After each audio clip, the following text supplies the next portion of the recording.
ઓમાનમાંથી પુરાતત્વને એક જૂનું વહાણ મળી આવ્યું છે. એટલે એમણે એ વહાણનું કાર્બન ક્રેડિટ એના બાકી બધા એના ટેક્સચરના ટેસ્ટના બધું કરાવ્યું. તો એ વહાણ ધ્યાનમાં આવ્યું કે 5,000 વર્ષ જૂનું એ વહાણના અવશેષો મળેલા. અને વહાણનું નિર્માણ ક્યાંથી થયું? તો કોઈ એક નિશ્ચિત પ્રકારના ઘાસને પ્રેશર કરીને એના પાટિયા બનાવતા અને પાટિયામાંથી એ વહાણ બનાવેલું. એ બધું આપણે સંશોધન કર્યું. હવે ત્યાંના લોકો બધા પૈસા પણ પુષ્કળ છે. એમણે એને પુનર્જીવિત કરવા માટે એવું જ ઘાસ ઉગાડ્યું, એવા જ ઘાસમાંથી પાટિયા બનાવ્યા, એનું જ વહાણ બનાવ્યું. અને ઓમાન ગવર્મેન્ટે ખૂબ મોટું બજેટ ખર્ચીને નક્કી કર્યું કે કોઈ પણ પ્રકારના આધુનિક યંત્રો સિવાય એવું જ વહાણ લઈને ઓમાનથી નીકળવાનું અને ઓખા આવવાનું. કારણ કે જહાજ ઓખાથી ગયેલું હજારો વર્ષ પહેલા. અને ડિસ્કવરી ચેનલ એની પાર્ટનર બની. ત્યાંના રાજાએ, સુલતાને પણ એમાં ખૂબ મોટું યોગદાન આપ્યું. ગુજરાત સરકાર એના હોસ્ટ બની અને આખો કાર્યક્રમ બિલકુલ સુનિશ્ચિત ગોઠવાઈ ગયો. ઓમાનથી એની વિદાય પણ થઈ અને કોઈ પણ હોકાયંત્ર નહીં, કશું જ નહીં. આકાશી શાસ્ત્રના આધારે રસ્તો ગોઠવાનો હતો, પણ કમનસીબે લગભગ 46 કલાક એ ચાલ્યું અને પછી ડૂબી ગયું. એમનો ફરી પ્રયત્ન છે, એ લોકો ફરી કરવાના છે. પણ ઇતિહાસને સમજવા, પહેચાનવા માટેની એક મથામણ ઓમાને કરી હતી. હું માનું છું કદાચ આપણે સફળ થયા હોત તો એક જુદી રીતે ઇતિહાસને જોવા તરફ અને ડિસ્કવરી ચેનલ એની પાર્ટનર બની છે. કદાચ એને ઘણું બધું વેટેજ મળ્યું હોત મને લાગે છે. હમણાં ગુજરાત સરકાર અને રશિયાનું એક અસ્ટ્રાખાન સ્ટેટ છે, એની વચ્ચે સિસ્ટર સ્ટેટ તરીકે કરાર થયેલા જયારે અટલજીની સરકાર હતી ત્યારે. અને એના નિમિત્તે મારું એકવાર અસ્ટ્રાખાન જવાનું થયું. હું જયારે પહેલી વાર અસ્ટ્રાખાન ગયો તો અહીંથી દિલ્હીથી મોસ્કોથી કોઈ એક જગ્યા પર, ત્યાંથી અસ્ટ્રાખાન સમ 50-60 અવર્સની જર્ની પછી માંડ અસ્ટ્રાખાન આવ્યું. પછી હું સમજવા લાગ્યો, કારણ કે પહેલા હું ભારત સરકાર સાથે સંબંધિત એવા કાર્યક્રમમાં હતો. એટલે પછી મેં એનો જુદી રીતે જોયું તો હાર્ડલી અહીંથી ચાર્ટર પ્લેન હું લઈને ગયો તો ગુવાહાટી જેવો એના પહેલા હું અસ્ટ્રાખાન પહોંચી ગયો. એટલું પાસે. પણ આપણે આ રીતે ચીજોને જોઈ નહીં. અસ્ટ્રાખાનની જે વિશેષતા મેં જોઈ, અને ત્યાં તમે ટી કહો તો એને ખબર નથી પડતી, પણ જ્યાં કહો તો તરત જ લાગે છે. અને આઈ વોઝ સરપ્રાઇઝ. ત્યાં અગર ખૂબ મોભાદાર કોઈ દુકાન હોય વ્યાપારની, તો એનું દુકાનનું નામ ઓખા હોય. ઓખા સ્વેટસો, ઓખા સ્વેટ. કારણ તો એ જમાનામાં ઓખા સાથેનો વેપાર હતો. અને એ પ્રજાએ માનતી હતી ઓખા જેને આપણે મેડી જાપાન બંધ રાખતા ને એમ ઓખાની વસ્તુ. આજે પણ ત્યાંની મોટામાં મોટી પ્રતિષ્ઠિત દુકાન હશે તેના નામમાં ઓખા આવેલા આવે. આજે પણ અસ્ટ્રાખાનમાં જોવા મળે છે.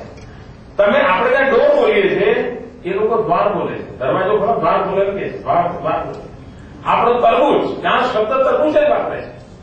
એને કેટલા આપણા વેપાર. અને ત્યાંના લોકોએ મને કહ્યું કે સાહેબ તમને અહીંયા કોઈ રૂપાળો પુરુષ અથવા સ્ત્રી જોવા મળે તો તમે લખી રાખજો કે એના ફોરફાધરમાં પુરુષ તમારો ગુજરાતી હશે.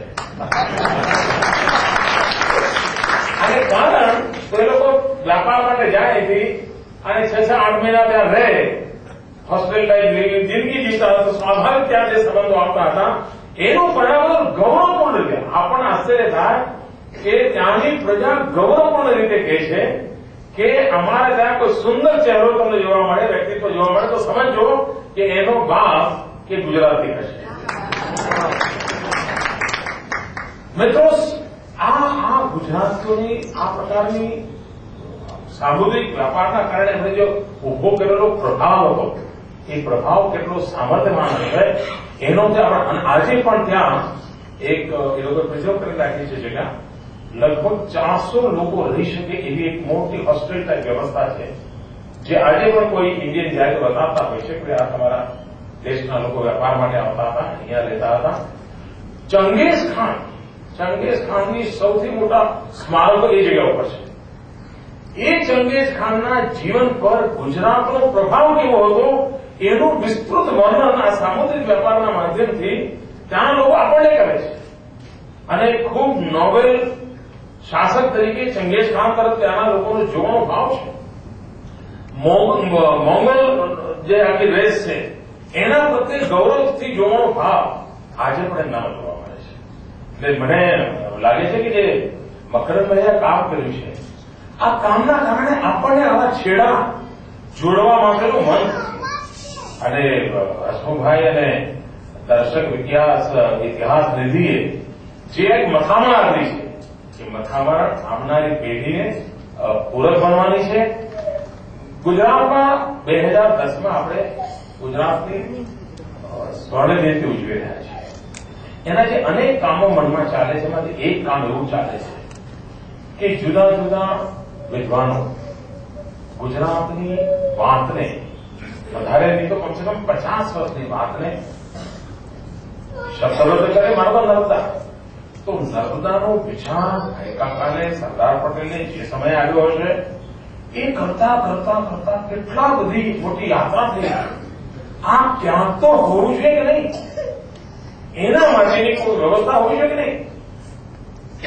આપણે ત્યાં મહેસૂલી કાયદાઓમાં બદલ લાવવામાં ગુજરાતે ઘણી બધી આગવી યોગદાન કર્યું છે. સૌરાષ્ટ્રે ઘણું મોટું લીડ કરી હતી જયારે ડેવલભાઈ હતા જમાનામાં. આ આખી પ્રોસેસ ઇતિહાસની અટારીએ મૂકવી જોઈએ કે નહીં મૂકવી જોઈએ. આવી બધી જ બાબતોને ગ્રંથોમાં 200 ગ્રંથ થાય, 1000 ગ્રંથ થાય, પણ ગુજરાતના વિદ્વાનોમાં જોડાય. એક ભગીરથ કામ ગુજરાતની ધરતી પર આપણે કરવાનો આપણા મનમાં એક ઈચ્છા છે. હું માનું છું કે એમાં અને એ અલ્ટિમેટલી ગુજરાતની સેવા થશે. અમારી પટ્ટાના ભૂકંપ ગુજરાતમાં ભૂકંપ અને ભૂકંપમાંથી બહાર આવવાની ઘટના પોતે જ એક મોટો પ્રેરક ઇતિહાસ બની શકે એમ. શા માટે આવનારી પેઢી ન જાણે કે ભાઈ આ મને યાદ છે હું ભૂકંપ વખતે દિલ્હીમાં રહેતો હતો, ભૂકંપના દિવસે અહીં આવેલો અને પછી હું કચ્છમાં ગયો. મહિનાઓ સુધી હું કચ્છમાં રહેલો. એક મને 103 વર્ષના એક માજી સાથે કોઈ મુલાકાત કરાવી.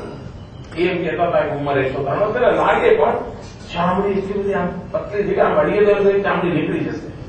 પાણી પીવું આપણે એમ લાગે કે પાણી અંદર દેખાય એટલી લાગે કદાચ 103 કરતા વધારે ઉંમર છે. શરીર આખું બેઠ થઈ ગયેલું હતું, દાંત બધા હતા, આંખ બરાબર દેખતી હતી, કાન સાંભળતા હતા. પછી મને એમણે એમનું ઘર બતાવ્યું એટલે ભૂંગો. મને કે આ મકાનમાં મેં 3 ભૂકંપ જોયા છે.